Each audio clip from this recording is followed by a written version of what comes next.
दोस्तों, आज की कहानी जो हम आपके लिए लेकर आए हैं वो एक सच्ची घटना पर आधारित है, जिसकी शुरुआत में हम पोलैंड में बने एक नाजी कैंप को देखते हैं, जहां पर कैद किए गए यहूदी लोगों पर अत्याचार किए जा रहे हैं। जैसे कि आपको पता ही है हिटलर की क्रूरता किस हद तक है। इसी को लेकर कुछ लोग प्लान करते हैं कि वो कैंप से भाग निकलेंगे, पर इसके लिए उन्हें सही मौके का इंतजार था, जो 2 दिन बाद आ भी जाता है। जब वो सब्जियों को काट रहे थे, उसी औजार से उन्होंने वहां की वायर्स को काट दिया और जंगल की ओर भागना शुरू कर दिया। लेकिन इतने में ही गार्ड्स की नज़र उन पर पड़ गई और फिर जो कुछ भी हुआ वो आपके सामने। पर अगर वो बच भी जाते और जंगल में घुस जाते तो कैसे खुद को इतने दिन जिंदा रख पाते, क्योंकि इनके पास खाना पानी कुछ भी नहीं है। लेकिन ये सिलसिला यहीं नहीं रुका। ऐसे कई लोग मारे गए जो यहाँ से भागने की कोशिश में थे। सालों बाद वहां पर हर हफ्ते की तरह इस हफ्ते भी उन मासूम लोगों की ट्रेन, जिसमें उन्हें किसी भेड़ बकरियों की तरह बंद किया गया था। पर इससे पहले कि यहाँ पर आए, इस कैंप में पहले से मौजूद कैदियों को कहा गया जब वो आए तो उनसे ये कहना कि उनके लिए ये जगह बहुत अच्छी है, यहाँ पर वो आराम से रह सकेंगे। लेकिन उन लोगों को, उन मासूम लोगों के लिए इतना अफसोस था, क्योंकि उन्हें भी अब वही सहना होगा जो वो सालों से सहते हुए आ रहे।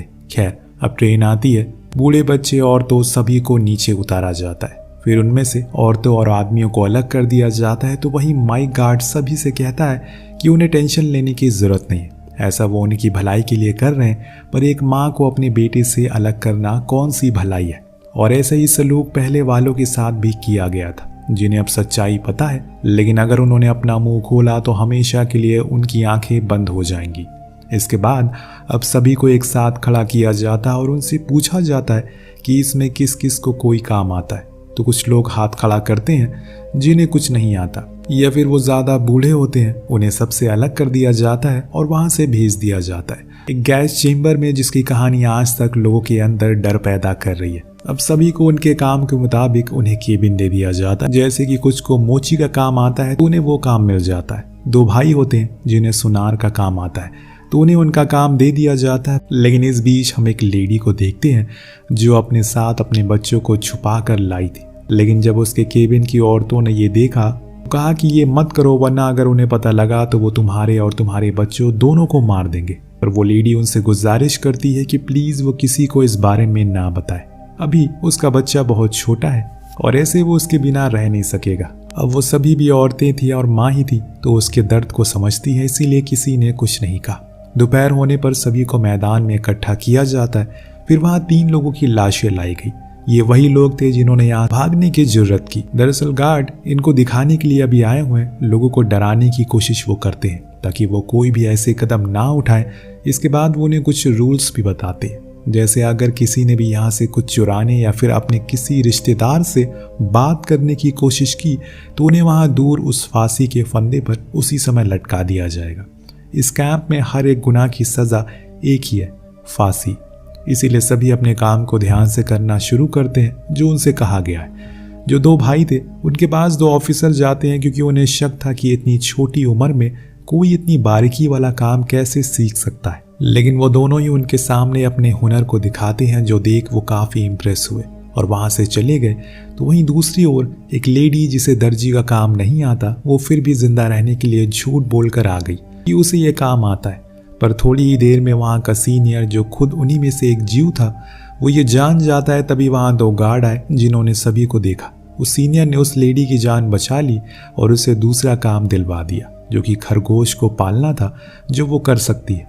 इसीलिए उसे थैंक यू कहती है। धीरे धीरे समय ऐसे बीतने लगता है और यही इनकी जिंदगी बन जाती है। अब हर दिन जिल्लत सहो और रात में उन छोटे छोटे भेंट के टुकड़ों पर भूखे पेट सोने की कोशिश करो, क्योंकि सूप के नाम पर इन्हें सिर्फ पानी दिया जाता है और ब्रेड के नाम पर सड़ी हुई घास, जो किसी भी इंसान के लिए खा पाना बहुत मुश्किल है। पर इसके लिए भी लड़ाइयाँ होने लगती है, क्योंकि हर किसी को अपना किसी भी हाल में पेट भरना है, चाहे वो कुछ भी हो।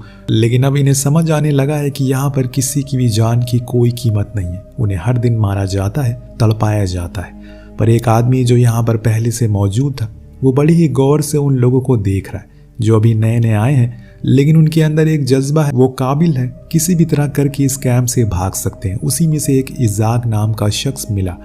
जिसने उसे ये सब बताया। तो इजाक ने कहा कि क्या मैं अपने 4 साल के बच्चे और उसकी माँ को भी साथ लेकर भाग सकता हूँ। तो एंथनी ने उसे समझाया कि ये जगह वैसी नहीं है जैसा तुम समझ रहे हो।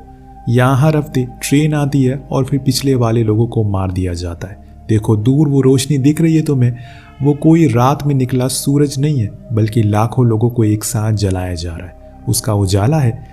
ये सारी बातें सुनकर इजाक रोने लगता है, क्योंकि शायद उसमें उसकी बीवी और बच्चे भी हों, पर अब कुछ नहीं हो सकता। अगले सीन में हम उन 2 भाइयों को देखते हैं जिनके पास वही ऑफिसर आते हैं जो उसे काम को देखकर बहुत खुश थे, लेकिन अब वो उसे एक और सोने की रिंग बनाने को कहते हैं और उसके छोटे भाई को उसके पास भेजने को भी कहते हैं, क्योंकि उन्होंने उसका काम अच्छे से कर दिया। लेकिन फिर भी वो उसे एक कोड़ा मारते हैं, क्योंकि उस लड़के ने स्माइल कर दिया था जो उनके वसूलों के खिलाफ है। वही दूसरी ओर वो तीनों लोग, जिसमें एंथनी, इजाक और जॉन थे, अब ये अच्छे दोस्त बन गए। सब कुछ ये लोग प्लान कर रहे हैं कि कैसे इन्हें यहाँ से भागना है। उधर उस लड़के का छोटा भाई सार्जेंट के पास जाता है और इस बीच वो वहाँ के शावर एरिया को देख लेता है, जहाँ पर हजारों औरतों और बच्चों को लाइन से बिना कपड़ों के टेंट के लिए भेजा जा रहा है। और फिर बाहर से गेट को बंद कर दिया गया और कुछ ही देर में अंदर से चीखने चिल्लाने की आवाज आने लगी। जी हाँ, यही वो गैस चेम्बर है जहाँ सभी को ये कहकर लाया जाता है कि अब वो रिहा होने वाले और इसीलिए उन्हें नहा कर तैयार होना है। पर अंदर जाकर उनके ऊपर तेजाब की बारिश कर दी जाती है और गैस छोड़ दी जाती है, जो उनकी सांसें धीरे धीरे बंद कर देती है, जिससे वो जिंदा ही मारे जाते हैं। और ये सिलसिला हर दिन चलता है। पर जब ये सारी चीज़ें वो छोटा बच्चा देखता है तो दहल जाता है, क्योंकि उसे अभी तक उसके बारे में कुछ भी पता नहीं था। वो भागते हुए अपने बड़े भाई के पास आया और उससे सब कुछ बता दिया, लेकिन उसे तो पहले से पता था और वो उसे भी चुप रहने को कहता है, क्योंकि अगर नाजीज को पता चल गया तो वो उन दोनों को मार देंगे। इस हफ्ते फिर से ट्रेन आई है और उस सिलसिले को फिर से दोहराया जा रहा है। एक रिपोर्ट के मुताबिक 60 लाख ज्यूस लोगों को हिटलर ने 12 साल के अंदर मार डाला और फिर एक दिन खुद को ही गोली मारकर खुद मर गया। अब उसी रात वो बड़ा भाई एंथनी और उन लोगों के पास आकर चिल्लाना शुरू कर देता है कि तुम लोग यहाँ पर आराम से खा रहे हो, सो रहे हो, क्या तुम्हें नहीं पता कि वो लोग तुम्हारे घर परिवार वालों को कैसे बेदर्दी से मार रहे? तो एंथनी उसे शांत करवा कर समझाता है कि तुम भी तो उनके लिए काम कर रहे हो, ऐसे यहाँ पर हजारों लोग उनके लिए काम कर रहे हैं। अभी दिमाग से काम लो, ना कि दिल से, वरना कल की लाइन में तुम भी शामिल हो सकते हो। हम बदला लेंगे पर अभी नहीं। उधर जिस औरत ने अपने बच्चे को छुपा कर रखा था वो रो देता है, जिसके कारण ऑफिसर को पता चल गया। वो उसे दूर ले जाने लगे, पर वो लेडी ने उसे भीख मांगी कि उसके बच्चे को जाने दो, वापस कर दो। यह कहकर उसने उसके ऊपर थूक दिया और कहा कि तुम मेरे थूक के भी काबिल नहीं हो, क्योंकि तुम जैसे लोगों को गॉड कभी माफ नहीं करेगा। इससे ज्यादा वो नाजी सुन नहीं पाता और दोनों को ही वहीं सबके सामने जान से मार देता है।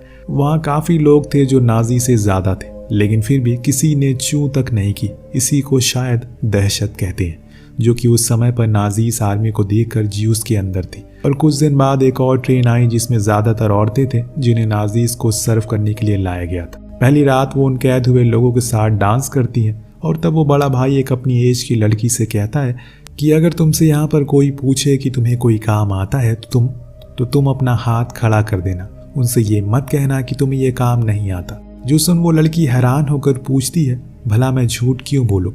तो उसने कहा कि जो मैं कह रहा हूँ वही करना, बस और कुछ नहीं। दरअसल दोस्तों, यहाँ पर हर चीज को करने का एक समय होता है, जैसे कि डांस करने का, सोने का, उठने का, खाने का, और अगर किसी ने एक भी सेकंड की देरी करी तो उसे मार दिया जाएगा। कहानी के आगे आने वाले सीन में हम देखते हैं कि एक आदमी लकड़ी काटते टाइम बहुत ज्यादा थक जाता है, जिसके कारण वो वहीं गिर गया। तब वो नाजी ऑफिसर ने उसके ऊपर कोड़े बरसाए, लेकिन वो उठने की हालत में नहीं था, क्योंकि उसकी उम्र बहुत ज्यादा थी और वो बीमार भी था। तब भी उसे काम कराया जा रहा है। अब जब वो नहीं उठता तो ऑफिसर उसे गोली से हमेशा के लिए सुला देता है और फिर सभी को 15 मिनट दिया गया खाना खाने के लिए। तभी कहीं से खबर आई कि 2 ज्यूस ने एक गार्ड पर हमला कर दिया और जंगल की ओर भाग निकले। जो सुन यहाँ पर काम कर रहे लोगों ने भी सोचा इसी गहमा गहमी में हम भी भाग जाते। तो कुछ 15 से 20 लोग वहां से जंगल की ओर भागने लगे, लेकिन अफसोस कि ज्यादा दूर वो भाग ना सके। जिसके बाद क्या था, उन सभी को एक लाइन से खड़ा किया गया और फिर वहां के और लोगों को भी इकट्ठा होने को कहा गया। सभी से पूछा गया, इसमें से क्या कोई किसी का रिश्तेदार है? अगर है तो वो बाहर आ जाए तो वो बच जाएगा। एक लड़का अपने बाप के पास जाकर खड़ा हो गया। तभी उन सभी को गन मशीन से भून दिया गया। ये एक चाल थी, लेकिन इसमें सिर्फ एक ही मासूम ने जान गंवाई। सभी को पता था कि इतने रहमदिल नाजी कभी नहीं हो सकते।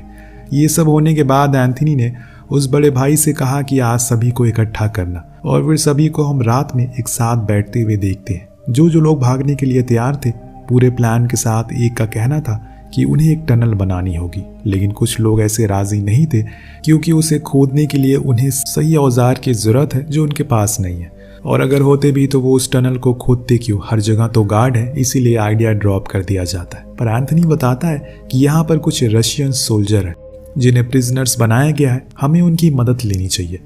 अगर वो हमारे साथ आ गए तो हमारी मदद हो जाएगी क्योंकि उन्हें लड़ने का तजुर्बा है। लेकिन बड़े भाई ने कहा कि इसमें हमारी मदद कौन करेगा, तो एंथनी ने कहा कि ये काम मुझ पर छोड़ दो। दरअसल एक नाजी का बंदा जो काम तो हिटलर के लिए करता है, लेकिन उसे पता है कि ये सब जो कुछ भी हो रहा है वो गलत है, इसीलिए वो टाइम तो टाइम एंथनी को सब कुछ बताता रहता है। इस बीच एंथनी ने उसे कहा कि अगर वो रशियन के हेड से उसकी बात करवा दे तो उसका एहसान कभी नहीं भूलेगा। वो मान जाता और फिर रात में रशियन आर्मी के हेड शाशा की मुलाकात एंथनी से होती है, जो उसे पूरा प्लान बताता है और कहता है कि उन्हें उसकी ज़रूरत है क्योंकि वो एक सोल्जर है, उन्हें लड़ना आता है, लेकिन हम लोग एक सिविलियन हैं, हमें यहाँ रहते हुए काफ़ी समय हो गया और इसीलिए हम इस जगह को अच्छे से जानते हैं जो आपको काम आएगा। हम दोनों को एक दूसरे की ज़रूरत है। अब शाशा मान जाता है पर सही मौके का इंतज़ार करने को कहता है। अगले दिन कैंप में ब्रेकफास्ट सर्व किया जाता है सिर्फ 10 मिनट में, जो कि पॉसिबल नहीं था क्योंकि उन ज्यूज की संख्या बहुत ज़्यादा थी जिसकी सज़ा बूढ़े आदमी भुगतते हैं, जो कि खाना बढ़ रहा था और ये अत्याचार होते हुए एक रशियन सोल्जर उसे बचाने जाता है, लेकिन एंथनी उसे रोक लेता है वरना वो उसे भी मार देंगे। 2 लोग जिन्हें सोने की चोरी के जुर्म में पकड़ा गया है तो उन्हें सभी के सामने फांसी दे दी जाती है।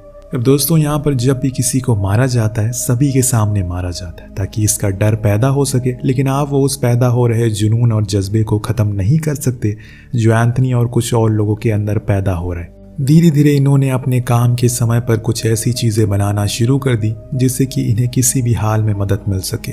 जब ये भाग रहे हों, जब शाम के समय इन्हें कुछ वक्त दिया जाता है बाहर घूमने का, तो ये आपस में बैठकर कुछ बातें करते हैं, डिस्कस करते हैं, प्लान बनाते हैं कि कैसे इन्हें अपने इस प्लान को अंजाम देना है। हर हफ्ते वहाँ ट्रेन आती है जिनके सामानों को लोग छोड़ देते हैं। अधिकतर बैग में उनके कुछ लोगों, कुछ परिवार वालों की फोटोज मिलती है, वो निशानी मिलती है जो कि वो अपने आखिरी समय पर अपनों को देकर अलविदा कहे थे। पर जब जब वो लाशों की आग धुधकती है ये लोग उसे देखकर और भी जोश में आ जाते हैं। इन्हें अब यहाँ से भागना है किसी भी हाल में, चाहे फिर खुद की जान ही क्यों ना कुर्बान करनी पड़े। इस भयानक माहौल में हम मोहब्बत के फूल खिलते हुए देखते हैं। ताशा नाम की लड़की को एक रशियन सोल्जर से प्यार हो गया। सोल्जर अब इस चीज़ को आगे नहीं बढ़ाना चाहता है क्योंकि उसकी बीवी और बच्चे, एक सैनिक होकर वो उन्हें धोखा नहीं दे सकता। ताशा भी उसकी बात को समझती है, उसे अलविदा कह देती है। अगले दिन हमें पता चलता है कि चीफ 3 दिन के लिए बर्लिन जा रहे हैं, यानी कि अब इस कैंप में सिक्योरिटी थोड़ी कम होगी क्योंकि वो बहुत ही ज़्यादा क्रूर था। इतना कोई नहीं था। इस चीज़ को देखकर एंथनी को लगता है कि अब यही सही मौका है। इन 3 दिन के अंदर इन्हें कुछ ऐसा करना है जो आज तक किसी ने नहीं किया। इसीलिए रात में सभी को ये प्लान समझाते हैं कि कैसे इन्हें 2-2 ग्रुप में बढ़ जाना है और फिर उन हाई रैंक वाले ऑफिसर को अपने काम पर किसी बहाने से बुलाना है और ख़त्म कर देना है। अगर वो सारे मारे गए तो नीचे सोल्जर हैं, उन्हें ऑर्डर देने वाला कोई नहीं रहेगा और ये बस 3 दिन में ही करना है। उसे ज़्यादा समय नहीं हमारे पास। सुबह होते ही सबसे पहले तो दर्जी जो कि कपड़े सिलता है वो एक ऑफिसर को बुलाता है कोट को ट्राई करने के लिए। तभी वहाँ का छुपा हुआ ज्यूस वो दर्जी दोनों ही मिलकर उसे जान से मार देते हैं। ऐसे ही सेम मोची भी करता है जो जूतों को ट्राई करने के बहाने उनके पैर को ही तोड़ देता है और फिर जान से मार डालता है। उधर एंथनी भी एक को मार देता और फिर एक कुक था वो थोड़ा हिचकिचा रहा था क्योंकि सामने वाला ऑफिसर उसकी थोड़ी तारीफ कर देता है, ये कहकर वो खाना बहुत अच्छा बनाता है। लेकिन तभी वहाँ पर उसका साथी आकर उसे पकड़ लेता है। तब कुक को एहसास होता है कि वो अभी किस मिशन पर है। अगर उसने ज़्यादा देर की तो उसकी आवाज़ बाहर चली जाएगी, इसीलिए वो उसके पेट में कई बार चाकू घूंपकर मार डालता है।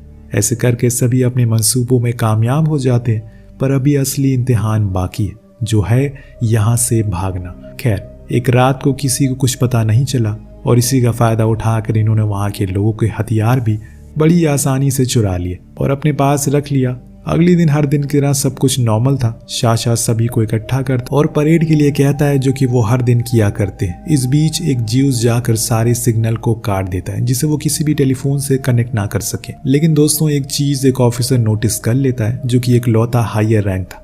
इस गड़बड़ी से उसे कुछ ठीक नहीं लगता तो वो अपने सीनियर के पास पहुंचा तो वहां उसने उस केबिन में उसकी लाश और खून देखा। वो समझ गया कि उसे मार दिया गया है, पर इससे पहले कि वो कोई ऑर्डर देता एंथनी ने अनाउंस कर दिया कि अगर आज नहीं तो कभी नहीं, जो ये संकेत था कि अब जंगल की ओर कूच करो और कोई रास्ता नहीं है। तभी गार्ड्स उनके ऊपर फायर करने लगते हैं, लेकिन इनके पास भी हथियार थे जो कि इन्होंने चुराए थे, इसीलिए सभी रशियन सोल्जर अब उनसे लड़ते हैं और कुछ सिविलियन भी थे। वो सबसे पहले टावर गार्ड को मारते हैं ताकि वो उसके ऊपर शूट ना कर पाए। तब तक उन्होंने कई लोगों को मौत के घाट उतार दिया, लेकिन अभी भी कुछ बचे जो अपनी पूरी जान लगा रहे हैं कि किसी भी तरह वो वायर टूट जाए और वो खुले मैदान में आ जाए। उधर कैंप में अभी लड़ाई चल रही है, पर अब रशियन सोल्जर की भी गोलियां खत्म हो चुकी है। उन्होंने भागने का फैसला किया और उस वायर को तोड़कर भागने लगे। सभी उस खुले मैदान में थे, पर इन्हें इसका जरा भी अंदाजा नहीं था इस मैदान के नीचे माइन बिछी हुई है। नाजी किसी भी हाल में इन ज्यूस को जिंदा नहीं भागने दे सकते, इसीलिए जैसे ही ये सभी उस मैदान में गए एक एक करके सभी माइन फटने लगी। इसमें भी कई लोग मारे गए, पर जो माइन फट चुकी है बचे हुए लोग उसी के ऊपर से भागकर जंगल में आ गए। जॉन चोटिल हो गया। एंथनी ने अपनी पूरी जान की बाजी लगा दी, उसे बचा नहीं सका। इस कम उम्र में खुद की जान बचाने के चक्कर में मारे गए। ताशा भी उन नाजीज की गोलियों की शिकार हो गई, लेकिन जो बच गए वो बिना रुके कई दिन तक भागते रहे। रिपोर्ट के मुताबिक कई लोग तो उस जंगल में सरवाइव नहीं कर सके, पर कुछ ऐसे भी थे जिसके अंदर जिंदा रहने का जज्बा था, जिसके कारण वो उस घने जंगल में कई कई दिन तक बिना खाना पानी के जिंदा रह सके और वहां तब तक छुपे रहे जब तक हिटलर ने खुद को गोली नहीं मार ली।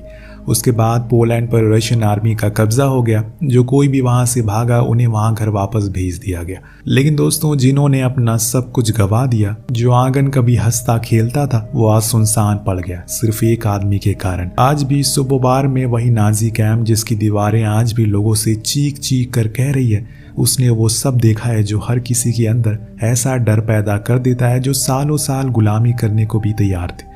वहां के परिवारों का कहना है कि आज भी उस गैस चेंबर से धुआं उठता है रात के समय पर। दोस्तों, क्या आपको पता है जहां पर हिटलर ने खुद को गोली मारी वहां आज क्या बना हुआ है? अगर पता है तो कमेंट में जरूर बताइएगा। मिलते हैं अगली वीडियो में। Thank you so much watching. Peace out.